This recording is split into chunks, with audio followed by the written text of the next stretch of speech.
اقدار قدر کے جس میں جو ہمارے زمانے میں جو تھیں وہ اتنی خوبصورت تھی کہ اب میں اس میں سے ان کا کوئی پرچھائی بھی مجھے نظر نہیں آتی.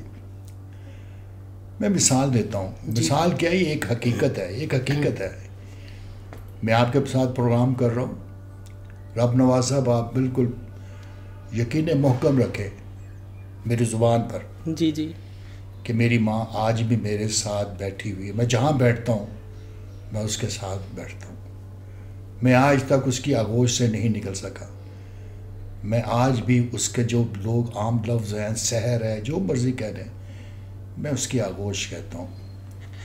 اس کی وجوہات ہیں جی جی کہ ماں کا جو درجہ ہے وہ پروردگار نے سب کو ایک جیسا دیا ہے. سب کی مائیں، لیکن اس نے ہر ماں کا کردار اور اس کی سوچ، اس کی تربیت وہ علیحدہ علیحدہ رکھی ہے کہ وہ اپنے بچے کو کیسے بناتی ہے، سنوارتی ہے اور کیسے اس کو معاشرے میں بھیجتی ہے. اس میں جب میں اپنی ماں کے امی جی، میں اس کو کہتا ہوں امی جی، جب میں اپنی امی جی کے بارے میں سوچتا ہوں جو کہ ہر بیٹے کا حق ہے، لیکن میں اپنا ایک استحقاق رکھتا ہوں کہ اگر مجھے 100 جنم بھی ملے میں دوبارہ اسی ماں کی طرف دوڑوں گا. ایک چھوٹی سی آپ کو بات بتاتا ہوں کہ کیسے مطلب انسان ماں کے لیے اتنا، آج شاید یہ مطلب جس ٹاپک میں بات کر رہا ہوں شاید اس پہ لوگ اتنا انٹرسٹ بھی نہ لیں. کیا ماں یار، اندرون شہر کے ہم رہنے والے ہیں. جی جی پورا میرا جو کہنا چاہیے بچپن اور بھرپور جوانی جو ہے وہ زیادہ جو ہے اندرون میں اور اس کے بعد سمن آباد میں وہ گزری ہے. جب ہم کسی زمانے میں شارٹ پیریڈ کے لیے والد صاحب کراچی چلے گئے، اس کے بعد وہاں سے انہوں نے کہا یار آپ سارا سامان باندھیں اور کراچی آ جائیں. اور وہاں پہ اندرون شہر میں ایک ہے سادھو کی تکیہ، ایک بہت پرانا وہ وہاں کا وہ ایک مشہور ہے، کوئی بازار بھی ہے، کوئی چیز ایسی ہے. تو اس گلی کے تھوڑا پہلے ایک 3 منزلہ گھر تھا، تو اس میں ہم رہتے تھے. کراچی جانا تھا، میں بیمار ہو گیا، 10 یا 12 سال کا تھا. سارے ادھر ادھر ہوئے ہوئے تھے. تھوڑی دوری ہماری دادی کا گھر تھا. تو وہ جب سامان باندھ رہے تھے میں بیمار ہو گیا، تو اوپر 2 کمرے تھے.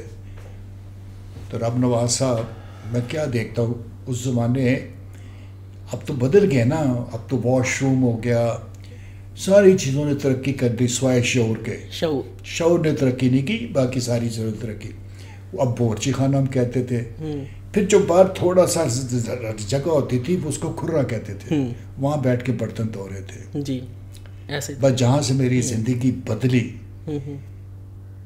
وہ یہ تھی کہ میں ایسے دیکھا ہے میری والدہ امی جی بیٹھے ہوئے ہیں اس دھوپ گرمی میں، وہ بیٹھی ہوئی ہیں، وہ جو برتن گندے تھے جو صاف ستھرے کر کے کراچی لے جانے تھے وہ دھو رہی تھی. ان کی جو کمر تھی اتنی مجھے نظر آ رہی، وہ پسینے سے شرابور تھی اور میں حالانکہ بیمار تھا، شرابور تھی.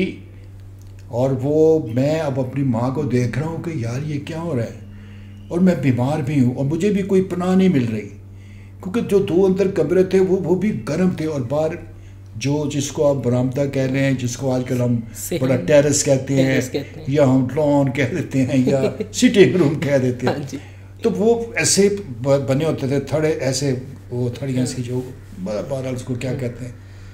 میں نے بڑی مشکل سے وہاں ٹیک لگائی. تو میں نے کہا امی جی، اچھا پنجابی نہیں بولوں گا بیچ میں، کیونکہ میں سمجھتا ہوں کہ جو تڑکا نہیں بخاری صاحب پنجابی کا لگا سکتے ہیں وہ میں لگا کے سب کا مزہ خراب نہیں کروں گا. بالکل. میں نے کہا امی جی میری طبیعت مجھے اب میرے سے کھڑا نہیں ہوگا جا رہا.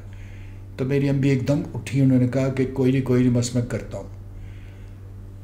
وہ مجھے اٹھانا، وہ 3 منزلہ سیڑھیاں اترنا اور میں گود میں، اور میری امی جی جگہ جگہ تھڑے پہ بیٹھ کے وہ ہمارا آگے ان کو کہتے تھے چوک نواب صاحب. بہرحال گلیوں کے اندر چلنا کافی پڑتا تھا.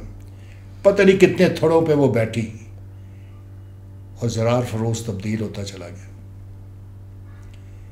وہ 1 تھڑا 2 تھڑے 3 تھڑے 4 تھڑے وہ جا کے وہاں پہ لٹایا ہے. تو اللہ غریق کے رحمت کرے، کیونکہ ہماری باپ کی وہ والدہ تھی، دادی ہماری ٹپیکل دادی تھی. اس نے آگے سے امی میری کو ڈانٹا کہ تم کیا اس وقت لے کے اس کو آگے. تو اس نے وہ ان کو اماں جی کہتی تھی یا اس طرح کچھ کہتی تھی، تو انہوں نے کہا کہ نہیں اس کو بخار ہے. تو خیر بہرحال وہ چپ کر گئی. یہ ماں مجھے کیسے چھوڑ، میں اس ماں کو کیسے چھوڑ دوں، میں کیسے بھول جاؤں. میں آیا ہوں بھاگا بھاگا.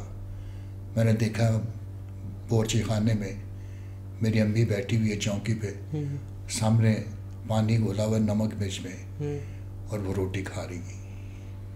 میں نے سوال کوئی نہیں کیا. اب یہ بات بہت لمبی ہو جائے گی. جی. میری امی نے جو مجھے سکھایا کہ زندگی میں کچھ نہیں ہے، میں کچھ نہیں ہے. جو اس دور میں آپ کو صرف میں ہی ملے گی کہ تم مجھے جانتا نہیں، میں کون ہوں، میں یہ ہوں، میں وہ ہوں.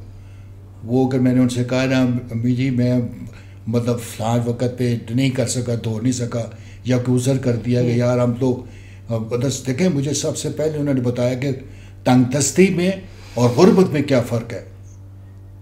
اس نے کہا ہم غریب نہیں ہیں، ہم تنگ دست ہیں.